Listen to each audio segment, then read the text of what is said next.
Hello friends, welcome to our channel target WBP. আজকে থাকছে একটি রিজনিং জিআইএস সলিউশন। এখানে একটা রাউন্ড প্যাটার্ন দিয়েছে এবং চারিদিকে সংখ্যা দিয়েছে এবং এই সংখ্যাটি কত হবে বার করতে হবে। তো এটা মিসিং নাম্বার থেকে এই ধরনের অঙ্কগুলো করতে গেলে আমাদের খুবই ভালোভাবে মাথাটা খাটাতে হবে। এখানে 8 আছে, 27 আছে, 64, 125, 216, এখানে কত হবে?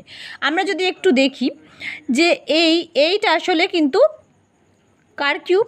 2 এর কিউব হলো কত? 8। 2 এর কিউব 8। আবার এখানে কিন্তু এটা হচ্ছে 2 এর কিউব, এটা হবে কত? 3 এর কিউব। 3 তিরিখে নয়, 3 নং 27। তাহলে 3 এর কিউব হলো কত? 27। এটা হচ্ছে 4 এর কিউব, তারপরে হচ্ছে 5 এর কিউব, এটা হচ্ছে 6 এর কিউব। তাহলে এখানে মিসিং নাম্বার হবে কি? 7 এর কিউব যে সংখ্যাটি সেটি হবে উত্তর। তাহলে 7 এর কিউব হয়ে যাবে আমাদের 729। অপশান ডি হয়ে যাবে রাইট আনসার।